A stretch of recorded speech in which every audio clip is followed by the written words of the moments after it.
and I'm here today to talk to you about the authentic assessment. So, I'm quite excited to share my learnings with you and to be able to discuss what is authentic assessment. So, today we were going to answer the two questions, which are what is authentic assessment and why it is important.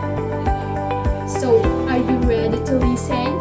And are you ready to learn? If yes, let's now discover and explore what is authentic assessment.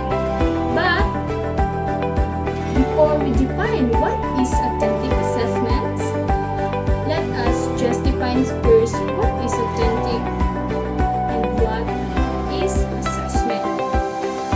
So what is authentic? Authentic means original. At the same time, it's real and genuine. So, authentic describe it's conforming to an original so as to reproduce essential features. And now, what is assessment? Assessment is a process of gathering and discussing information in order to develop a deep understanding of what students know, understand, and can do with their knowledge as a result of educational experiences. So, now what is authentic assessment? Authentic assessment. So, well, there are few definitions of authentic assessment.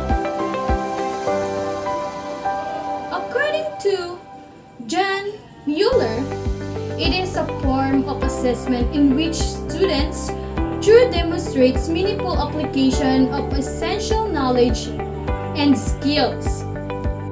While in Richard Stegens, 1987, state that performance assessment call upon examinee to demonstrate specific skills and competencies that is applied the skills and knowledge they have mastered. Therefore, authentic assessment is defined as a process of determining the level of achieved learning of the student through demonstrate meaningful application of essential knowledge and skills. So, it means authentic assessment is that student abilities and knowledge are put the test in real-world setting through creative activities. So, student progress is measured in the way that is relevant to the abilities that will be needed of them once they finish their courses. So, do you understand what is authentic assessments? If not yet, once again. So, when it comes in authentic assessment, we define as an activity or a form of assessment which make us a real-world application, or there be an actual application of the skill learned from the lesson, and there is a real area or a real situation where they can use the skills which they acquired. So, in short, it is a method of evaluating student progress without the use of standardized tests. So, teachers use assessment to examine how effectively the students not only grasp in certain topics but also how they can apply what they've learned to a variety of situations and problems. So now, let's move on in the examples of authentic assessment. What are the different examples of authentic assessment? So, here are the following examples of authentic assessment. First is the portfolios. So, this is a remarkable collection of student work as well as in-depth assessment of how they apply their information. It reveals distinct aspects in student development, allowing teacher to measure the student progress and performance. So, students reflect on their goals and engage in some self-assessment as they prepare their respective portfolios. So the second is role-playing. So this is a sort of experiential learning in which the student takes on her role of a certain characters or role in well-defined learning situation. Role-play is similar to simulation games assign student to specific role. So there are possible that learners will be asked to emulate personalities in unusual situations. So the third is dilemma. So it uses first person point of view to convey information on specific subject. Students gather information and then use their imagination to weave together text from various angles. They can sometimes write in the voice of a real or imagined historical figure for a real or imaginary audience. Next is presentation. So this is the most popular technique of authentic assessment. Through presentation, the students have the opportunity to present their works and validate ideas in a mixed audience such as classmates, teachers, and parents. So through this presentation, the student confidence and communication abilities are developed and grow. Next is case study. As a teacher, you can have students create case studies based on the real life situation relating to the topic. So the student must create a variety of close-ended questions and open-ended research questions, as well as collect real-time data from members of the research population through various methods such as surveys, interviews, and observations. Next is proposal. A proposal is a well-researched document that demonstrates how students will address certain issues. The student must define his or her ideas, connect them to the particular aims and objectives, and justify approaches to the employed to solve problem in the situation. Next is report. So a student can observe real life situation relating to a subject issues and produce a report on their findings within a certain time frame. So aside from this example, there are other examples of authentic assessment. These are journals, writing instrument or laboratories activities, writing stories, submitting original projects, performance certain skills and competencies, and so on. So these are the examples of authentic assessment. You observe that in authentic assessment, the knowledge acquired through learning by doing. So due to logical comprehension of the process and product, it is difficult to erase from the learner's mind because it is learning by doing. So what do you think? Why authentic assessment is important? So authentic assessment determines a learner's true level of learning. It is usually based on predefined criterion because it is criterion based in numerical evaluations rather than norm reference. There is a less room for competition in the class. Learners understand what is expected from his or her, and as we facilitator can highlight the problems that he or she experienced during the evaluations process. So it offers the student the ability to improve on their own. Teachers have the opportunity to make them or learners appreciate real life applications through learning by doing. So because they will be assessed on how they learn, the outcomes of these sort of evaluations reduce learner fears of testing. So authentic assessment are more probably engaging and motivating for learners since they entail real-world tasks. So, in short, authentic assessment yields better result for teachers as well as to the students because it is the real process of learning rather than simply marking off the gain from textbooks. So it verifies that students have acquired the materials and can apply it as needed. Hello and good morning everyone. So my name is Trian and I'll be the one to discuss authentic assessment and its significance. This is to highlight our topics more and what we can do moving forward.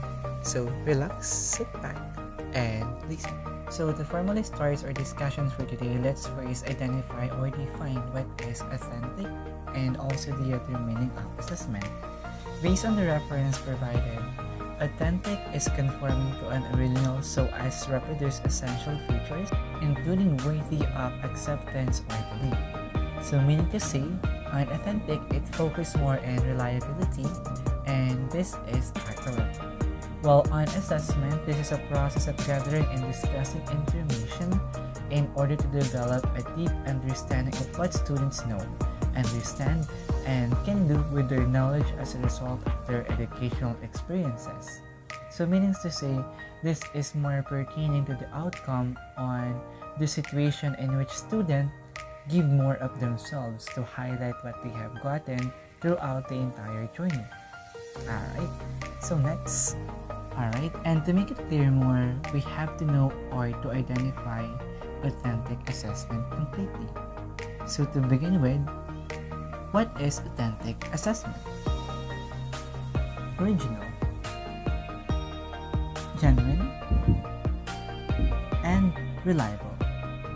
So with these three words, authentic assessment is it is a form of assessment in which real-world activities is being utilized. So basically, it is focused more on what we can do moving forward in a real-life situation.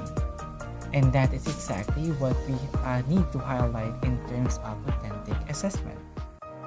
And with highlighting those assessment or activities in which we can improve more, we have examples here that we can consider.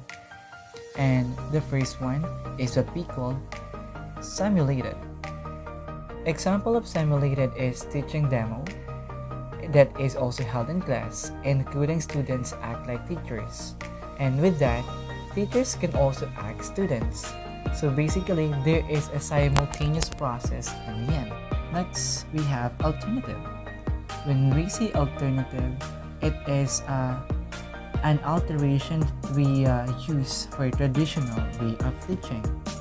It is what we have right now compared to what we usually have back then as a way of teaching, because we have the traditional way of teaching and we have now this alteration in order for us to be better and to do better. And lastly, as an example of this authentic assessment or activities, we have the most important one, which is performance-based. So basically, performance-based is what is being acquired as a student to our teachers that we are going to apply in a real-life situation. Let's say, for example, those learning that we got from them is something that we need to perform in order for us to see the outcome on what we have learned on the time frame or duration that we are studying. So that is a performance base that we need to see as an outcome. And we have the attributes of authentic assessment. It begins with a definite, concise, measurable criteria, which is the learning objectives of the teaching learning process that is informed to students. It also emphasizes demonstration of knowledge, skills, and competencies with foundations of what they can recall and learn. Basically, these attributes of authentic assessment more often refers to us facilitators, because we act as an instructor in which we provide assistance to our students to emphasize and to give knowledge to highlight their skills and to let them learn on their own with the assistance that we are giving to them on a daily basis. So on this part, the goal is to teach the student, to provide the knowledge, and to assure that they can learn from us. And to make it clear, we have here traditional assessment versus authentic assessment as a comparison. When it comes to traditional assessment based on predetermined choice, such as multiple choice, supply type, alternate response, and others, it is grounded on a institution, mission. The learners must possess a certain body of knowledge of skills. So basically, it still focuses more on the traditional way of teaching that we used to encounter back then when we still have the face-to-face classes, because it follows the instruction that the institution would like to see as an outcome to our student, because it still focuses more on the pen and paper policy that we have. While on authentic assessment, it is based on the set of criteria that measures students' performance with respect to the set of learning outcomes. It is grounded on these institutions and mission as well. The learner must be capable of a certain body competency and skill. So before, this is way by far the traditional way of teaching or thinking that we have back then, because this focus more on what we can do as a performer, on how we can choose those things in terms of applying. So this is now on a field in which we grow, not just as a student but also as a person. And for the next one, the academe should teach the set of body of knowledge and skills. The school tests the acquired knowledge through pen and paper. Alright? So basically, the institution is still liable for the learning process that we undergo as a student in the traditional assessment, because they focus more on their policy on how they instigate learning towards their student, and the school are the one who provide the knowledge through those theory or pen and paper assessment that we used to have before. And an authentic assessment, the academe should help students achieve proficiency in achieving the skills or competency, and the school tests the acquired knowledge through tasks resemble in real life situation. So as you can see, there is a huge difference right now that we can highlight in terms of traditional assessment and authentic assessment. Okay, so let's use the word pen and paper. So that is how we learned before. We tend to focus more on writings, literary pieces, and other things that involves the use of words, critical thinking, and other subtopic that we need to consider. But on authentic assessment, this focus more on a daily basis in which we can apply those things in a real life situation. Let's say, for example, for performing a different task, role-playing would be a great example too. Lastly, this is to highlight the attributes of traditional assessment and authentic assessment. Alright, first we have action and response. When it comes to traditional assessment, it is selecting a response. Why? Because selecting a response also pertains to multiple choice or giving our students the option to choose out of the context or something that they want. While in authentic assessment, it is now about performing a task. Meaning to say, students perform a task that was learned from the previous lesson. So that is the attributes in the traditional assessment versus the authentic assessment. And to give emphasis more on this topic, we have the setting. In traditional assessment, we call it contrive or imagine, because as a learner, you have to imagine while reading or putting yourself on the character itself, because you have to consider being on that situation in order for you to achieve those things or to acquire learning. While in authentic assessment, it is a real-life application or simultaneous. Let's say, for example, you have that skills that you want to utilize. Role-playing would be the best option or example in which you can observe or apply it in a daily basis, because that is a real life situation that you can do what you are performing specifically on a daily routine. And third, we have method. In traditional assessment, we call it recall and recognition. So when we say recall and recognition, this pertains as a reminder. The most important thing to remind us of the pen and paper category that we have before, and also in authentic assessment, it is construction and application. So in traditional assessment, we use the term remembering. All right.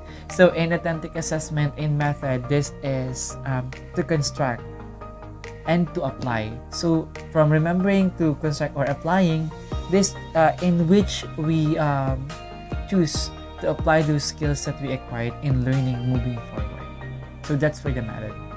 The next thing that we have is focus. In traditional assessment, this is what we call teacher-structured, or we also call it teacher-centered, since our teachers are the one who provide instruction and even resolution on how this can be done.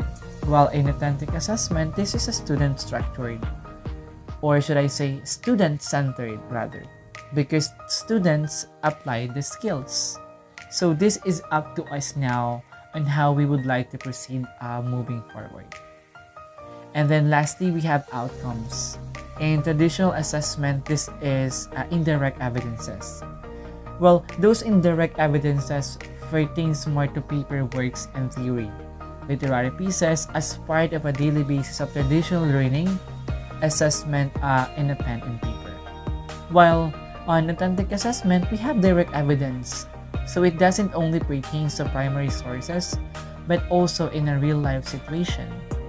So this focus more on the life that we have right now, what we can do, and then what needs to be done, and how it should be done.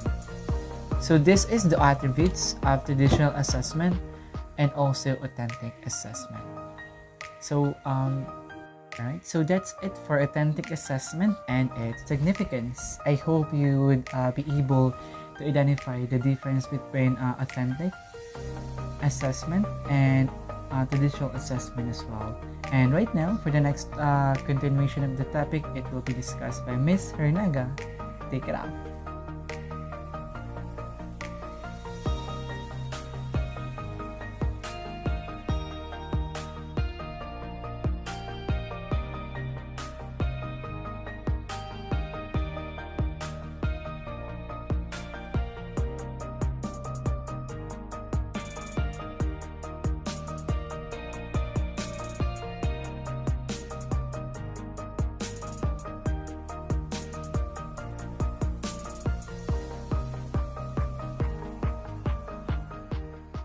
Five, four, three, two.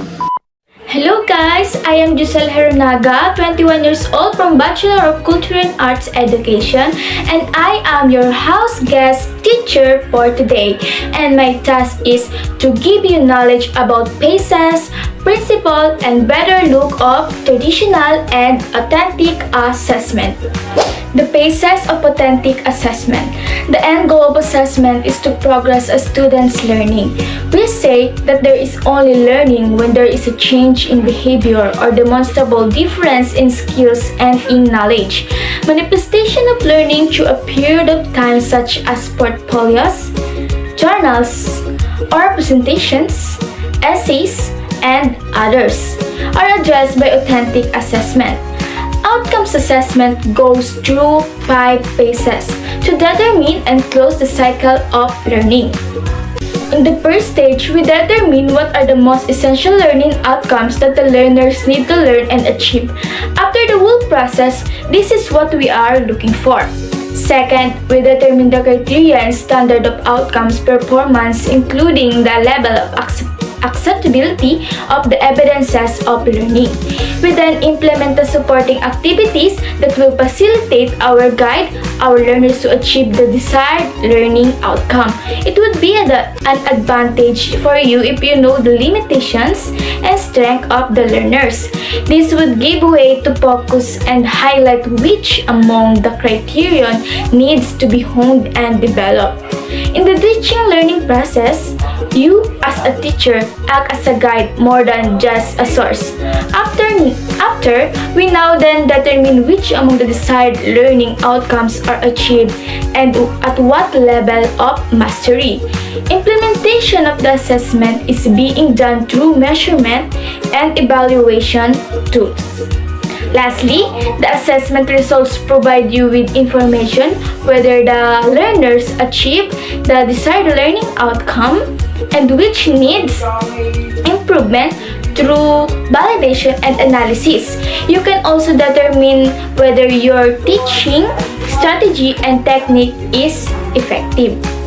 So it will be easier to us to learn all the phases.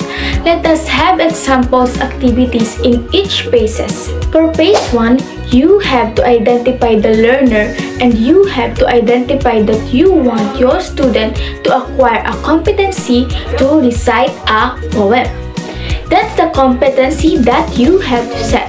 In phase 2, you have to determine specific criteria or skills. Now, on reciting a poem, should have the skill to memorize, to pronounce clearly, to have appropriate rising and falling of tone. There should have appropriate gesture and appropriate eye contact. Now, for phase 3, you're going to teach your student.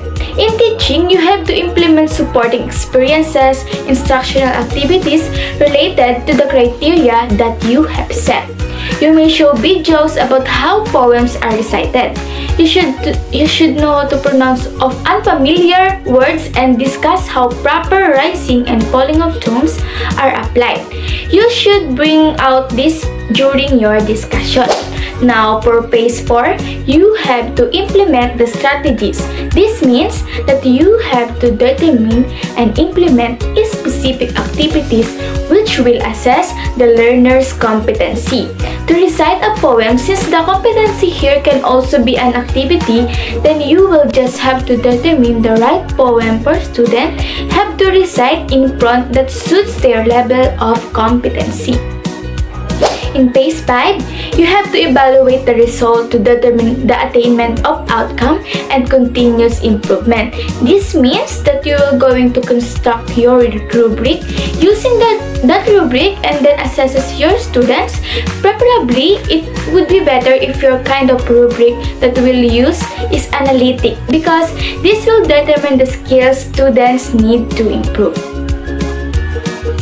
And now let's move on to the principles of authentic assessment. First, assessments focuses on measuring what really matters by ensuring that clear criteria for assessments are evident to students. By measuring the big ideas in the learning, by reflecting measurement attention to the elements of content, process, and product in a carefully considered balance. 2. Assessment must provide valid indication of student competence by ensuring that assessment strategy assesses what it purports to assess. It's also by including realistic elements in the assessment and making them problem embedded. By ensuring that testing and assessment is comfortable for all students. And by using assessment strategies that promote the use of knowledge in real-life situation and context. 3. Assessment should encourage and guide further learning. By developing assessment that span the full range of learning expectations, by clearly communicating learning expectations to students. By using also techniques that clearly analyze the results of learning episodes, by including also students in the assessments of their work through peer and self-assessment, and also by ensuring that assessment is used for formative purposes as well as summative ones. By instructing also self-assessment opportunities that teach students how to respond to criteria for assessment and recognizes standards for assessment. It's also by setting standards through exposure to exemplars. By discussing assessments criteria with students before each task to guide their growth, by using rubrics as growth schemes to help guide students to produce work at the next level of achievement. 4. Assessment must be efficient. By using detailed descriptor of expected performance criteria and standard in rubrics, these provide clear vision of the targeted performance, give clear and consistent feedback in detail, and save the teacher marketing time. Knowledge is important as skills. The competencies of the learner should be based on their grasp of information and understanding. It is the foundation of the attaining the desired learning outcome. You, as the teacher, should start on this as it is the basic and the lowest among the hierarchy of learning. A well-established knowledge and cognitive skills will guarantee you a faster, efficient, and enjoyable teaching learning experience. It is important that we highlight that the mastery of knowledge and skills is the focus of traditional assessment. However, outcome-based education does not stop there. It is only the stepping stone to which you start with towards climbing the higher order thinking skills. Authentic assessments provides you with information as to whether the student achieved more than what should be known. This is through application of their knowledge and skills in real-life applications or simulations. And that's all for today. I hope you enjoy our discussion for today and good luck to your journey. This is Giselle Heranaga from Bachelor of Culture and Arts signing off.